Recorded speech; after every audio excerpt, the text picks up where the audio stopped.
Saturated solution और ये solution की इकसाम है। सैचुरेटेड सॉल्यूशन की सबसे पहले बात कर लेते हैं कि इसमें सॉल्यूट प्लस सॉल्वेंट होता है। इसमें क्या होता है, जब सॉल्यूट सॉल्वेंट में हल होता है तो वो एक सॉल्यूशन बनाते हैं। अब इसमें डिज़ोल्व प्रोसेस भी होता है, डिसोल्यूशन भी होता है और क्रिस्टलाइजेशन भी होता है। क्रिस्टलाइजेशन और डिसोल्यूशन का मतलब क्या है? डिसोल्यूशन क्या होता है? ये देखिए, हमने चीनी डाली, ये चीनी हमने बीच में डाली 6 दाने, तो ये बीच में हल हो गए, ये क्या हो गए? डिज़ोल्व हो गए, ठीक है ना। ये देखें, ये नीचे क्या है? ये क्रिस्टल्स हैं, ये क्या है? शुगर है। हमने चीनी डाली, ठीक है ना, ये शुगर हल होगी थोड़ी सी और थोड़ी सी नीचे बैठ गई क्रिस्टल फॉर्म में। ये क्रिस्टल फॉर्म में मौजूद शुगर को कहेंगे जी ये क्रिस्टलाइजेशन है। ये क्या हो गई है? क्रिस्टलाइजेशन।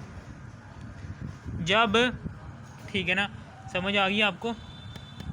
ये है क्रिस्टलाइजेशन और ये है जी डिसोल्यूशन, ठीक है ना, जिसमें सॉल्वेंट क्या होता है? अपनी ताकत का इस्तेमाल करते हुए जितना वो सॉल्यूट को हल कर सकता था उसने कर लिया, लेकिन बाद में सॉल्यूट क्या होता है? वो हल नहीं होता, वो पेंदे में बैठना शुरू हो जाता है। जैसे वो पेंदे में बैठना शुरू हो जाता है, हम क्या देते हैं? हम उसे टेम्परेचर देते हैं। जब हम टेम्परेचर देते हैं तो सॉल्यूट जो सा होता है वो मज़ीद पानी में हल होना शुरू हो जाता है। जो आपको पता है कि काइनेटिक एनर्जी बढ़ती है H2O मॉलिक्यूल्स की, जैसे उनकी काइनेटिक एनर्जी बढ़ती है उनकी हरकत बढ़ती है, उनकी हरकत के बढ़ने से, ठीक है ना, वो मज़ीद सॉल्यूट्स को अपने अंदर हल कर देते हैं, ठीक है ना। काइनेटिक एनर्जी बढ़ने की वजह से उनकी जो सी डिसोल्यूबिलिटी है, इनकी सोल्यूबिलिटी जो सी है वो बढ़ जाती है। सोल्यूबिलिटी, हल पजीरी, हल करने की जो सी ताकत है चीज़ों को, वो बढ़ जाती है। अब एक वक्त ऐसा आता है टेम्परेचर ज़्यादा करने के बावजूद भी फिर भी वो जो उनसे थोड़े से पानी के ये चीनी ये पेंदे में बैठ जाती है। पेंदे में बैठना जो सा होता है इस अमल को हम कहते हैं क्रिस्टलाइजेशन। और ये अमल क्या है? ये डिज़ोल्व हो रहा है, जिसमें चीनी पूरी तरीके से हल हो गया। लेकिन यहाँ पर चीनी पूरी तरीके से हल नहीं हुई, नीचे बैठ गई है। क्रिस्टलाइजेशन क्रिस्टल फॉर्म में से कहेंगे क्रिस्टलाइजेशन, इसे कहेंगे हम डिसोल्यूशन। मैं उसी की बात कर रहा हूँ इधर। अब उसके बाद आगे है जी solution containing maximum amount of solute at a given temperature, ठीक है ना। मैंने आपको बताया था कि ठीक है ना, ये चीनी है, ये ठीक है ना, ये हल हो गई है, इसके अंदर डिज़ोल्व हो गई है। लेकिन अब ये डिज़ोल्व नहीं हो रही, ठीक है ना, डिज़ोल्व नहीं हो रही। हम इसे टेम्परेचर देंगे, टेम्परेचर देने से पानी की जो सी काइनेटिक एनर्जी, पानी के मॉलिक्यूल्स की काइनेटिक एनर्जी बढ़ेगी। काइनेटिक एनर्जी बढ़ने की वजह से मॉलिक्यूल्स को अपने अंदर मज़ीद हल करना शुरू कर देंगे, ठीक है ना, क्योंकि वो उनकी स्पीड ज़्यादा हो गई। स्पीड ज़्यादा होने की वजह से वो मॉलिक्यूल से टकराएंगे जो उनसे चीनी के मॉलिक्यूल्स हैं, ठीक है ना, और उनको अपने अंदर हल करेंगे। चीनी के मॉलिक्यूल्स की भी काइनेटिक एनर्जी बढ़ जाती है और वो भी हल होना शुरू कर देते हैं पानी के अंदर। अब एक वक्त ऐसा आता है कि वो चीनी के मॉलिक्यूल्स हम मज़ीद चीनी डालते हैं, वो हल नहीं होता। वो अब क्या होता है? मैक्सिमम लिमिट होती है कि जहाँ तक चीनी सॉल्वेंट में हल हो सकती थी हो गई, लेकिन अब वो क्रिस्टल फॉर्म में नीचे बैठ रही है। इसका मतलब क्या है कि क्रिस्टलाइजेशन प्रोसेस शुरू हो गई है। टेम्परेचर के बाद क्रिस्टलाइजेशन प्रोसेस शुरू हो गया, ठीक है ना। टेम्परेचर के बाद क्रिस्टलाइजेशन प्रोसेस शुरू हो गया। टेम्परेचर दिया है, सॉल्वेंट ने सॉल्यूट को मज़ीद हल किया, लेकिन फिर उसके बाद टेम्परेचर देने के बावजूद चीनी पेंदे में बैठ रही। इसका मतलब क्या है कि अब सॉल्वेंट अपनी आखिरी हद तक पहुंच चुका है। जब तक कि वो सॉल्यूट को हल कर सकता था उसने कर दिया, अब वो मज़ीद नहीं कर सकता। अब क्रिस्टलाइजेशन प्रोसेस वो शुरू कर देगा सॉल्वेंट, अब वो हल नहीं कर सकेगा। वहाँ पर ये बताया हुआ है कि a solution containing maximum amount of, यानी कि मैक्सिमम अमाउंट ऑफ सॉल्यूट रखता है जी एक solvent eight a given temperature देने के बावजूद भी वो हल नहीं कर रहा, वो ये कह रहा है। फिर आगे सॉल्यूट जो सा होता है वो क्रिस्टलाइज्ड होता है। क्रिस्टलाइज्ड की मैंने आपको बात बता दी है, ठीक है ना। डायनामिक इक्विलिब्रियम क्या होता है, ये बात समझने वाली है कि सॉल्यूट क्रिस्टलाइज्ड है और सॉल्यूट डिज़ोल्व्ड है। ये दोनों क्या हैं? डायनामिक इक्विलिब्रियम में। जब आप टेम्परेचर देते हैं, ठीक है ना, तो फिर क्या होगा? डायनामिक इक्विलिब्रियम क्या होगा?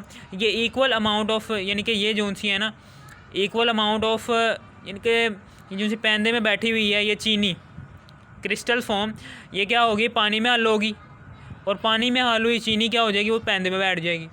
उतनी ही अमाउंट नीचे बैठ जाएगी जितनी नीचे बैठी हुई थी पहले, ठीक है ना। अब थोड़ी देर बाद आप टेम्परेचर और बढ़ाएंगे तो क्या होगा, वो सॉल्वेंट क्या होगा, वो सॉल्वेंट की काइनेटिक एनर्जी मज़ीद बढ़ेगी। वो क्या करेगा, वो पहले से मौजूद जो उनसे उसके अंदर हल हुए हैं चीनी के मॉलिक्यूल्स, ठीक है ना, उसको निकालेगा बाहर ताकि उसकी काइनेटिक एनर्जी कम हो सके, और फिर मज़ीद ये पेंदे से क्रिस्टल्स पकड़ेगा और अपने अंदर हल कर लेगा। उतनी ही अमाउंट जितनी उसने मॉलिक्यूल्स की, चीनी के मॉलिक्यूल्स की खारिज की थी, उतनी ही मॉलिक्यूल्स की उतनी ही मिकदार वो अपने अंदर हल कर लेगा। और ये अब डायनामिक इक्विलिब्रियम पैदा हो गया, ठीक है ना, डायनामिक इक्विलिब्रियम पैदा हो गया है।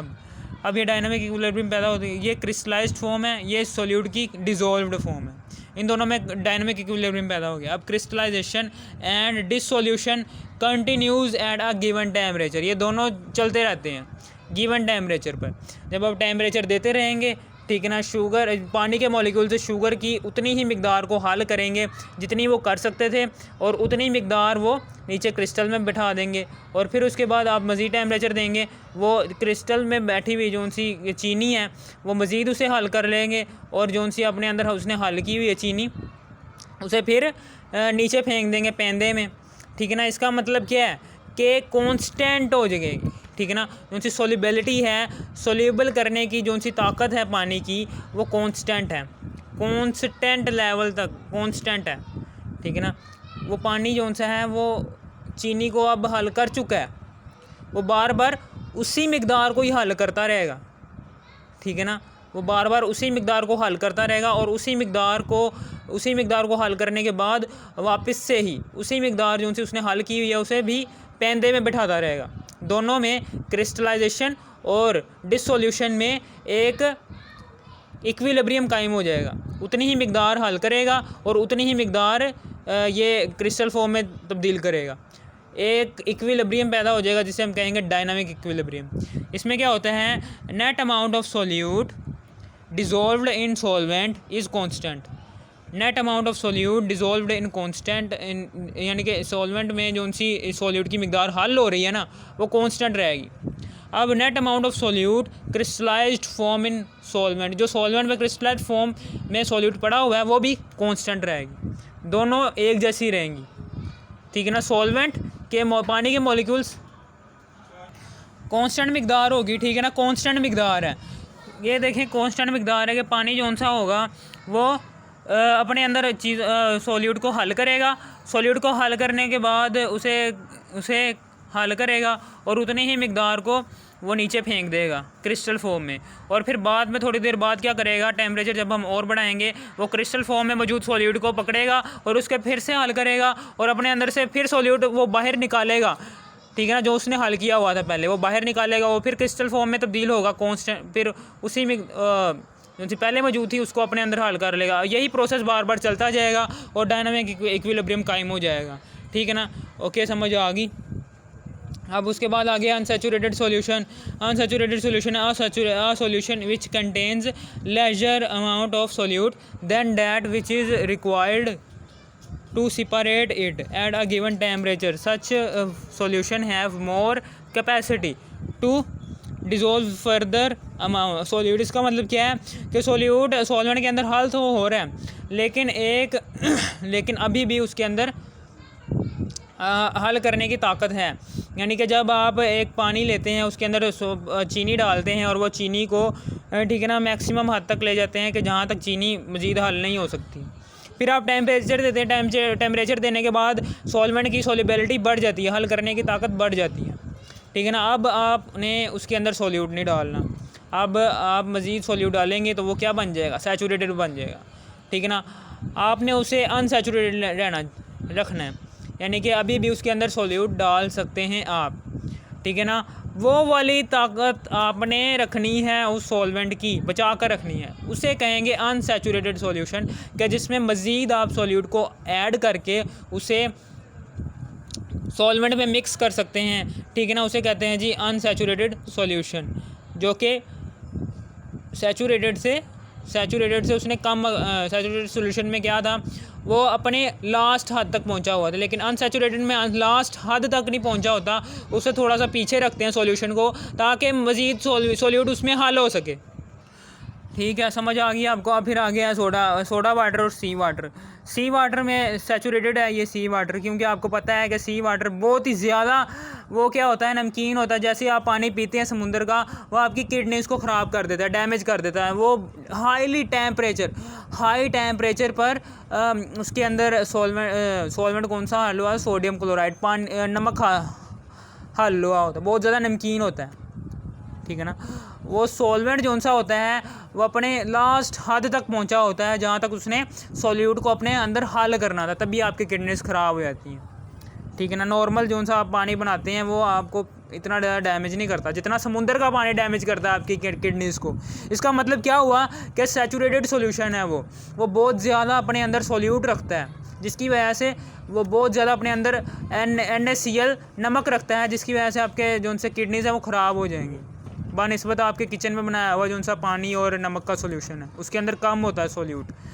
अब उसके बाद अनसैचुरेटेड सॉल्यूशन जो सा होता है उसमें NaCl प्लस H2O होता है, सोडियम क्लोराइड प्लस H2O। पानी जो सा होता है उसमें सोडियम क्लोराइड आ जाता है। अनसैचुरेटेड सॉल्यूशन होता है नॉट इन इक्विलिब्रियम में नहीं होता, यानी कि जहाँ पर आपने यहाँ पर इक्विलिब्रियम की बात की थी, डायनामिक इक्विलिब्रियम, इसमें NaCl और H2O, जब आप सोडियम क्लोराइड को पानी में हल करते हैं तो वो इक्विलिब्रियम में नहीं होता, यानी कि जितनी मिकदार उसने हल की थी उतनी मिकदार को वो क्रिस्टल फॉर्म में कन्वर्ट नहीं करता, और क्रिस्टल फॉर्म में कन्वर्ट करने के बाद उतनी मिकदार को क्रिस्टल फॉर्म में से बाहर निकालता है और उतनी मिकदार पेंदे में मौजूद कौन सी क्रिस्टल है उसको अपने अंदर ले लेता है। ठीक है ना, ये डायनामिक इक्विलिब्रियम है जिसमें क्रिस्टलाइजेशन और डिसोल्यूशन इन दोनों के दरमियान एक इक्विलिब्रियम कायम हो जाता है। ठीक है ना, एक इक्विलिब्रियम कायम हो जाता है क्रिस्टलाइजेशन, और इसमें क्या होता है, क्रिस्टलाइजेशन और डिसोल्यूशन दोनों एक डायनामिक इक्विलिब्रियम में होते हैं। इसमें आप चूँकि सॉल्यूट को मज़ीद हल नहीं करते, सॉल्वेंट को उसकी लास्ट हद तक नहीं पहुँचाते अनसैचुरेटेड में, इसलिए सॉल्यूट थोड़ी सी मिकदार रह जाती है और इक्विलिब्रियम कायम नहीं होता। ठीक है ना, इसकी एग्जांपल में आता है जी साल्ट और शुगर। पानी में जब आप नमक को मिलाते हैं और शुगर को मिलाते हैं और नमक को मिलाते हैं, शुगर और नमक इसको पानी के अंदर मिलाते हैं और लास्ट हद तक नहीं लेकर जाते, बल्कि थोड़ा से सॉल्यूट की जगह पानी में छोड़ देते हैं, वो बन जाता है हमारा unsaturated solution. Dissolve below the saturation point, जो सैचुरेशन पॉइंट है जो सा सॉल्यूट की लास्ट हद तक हम इसे हल नहीं करते शुगर और साल्ट को। ठीक है ना, ये क्या है, dissolve below the saturation point से नीचे रखते हैं उसे। ठीक है ना, फिर उसके बाद अनसैचुरेटेड की सॉल्यूशन की एग्जांपल है जी NaCl प्लस H2O। इसमें भी यही कहना है, dissolve below the saturation point. NaCl को सैचुरेशन पॉइंट से नीचे रखना है ताकि सॉल्यूट की थोड़ी सी मिकदार रह जाए। NaCl मज़ीद आप हल कर सकते हैं, उसके अंदर उतनी मिकदार रह जाए बीच में, उसे कहेंगे अनसैचुरेटेड सॉल्यूशन। ठीक है।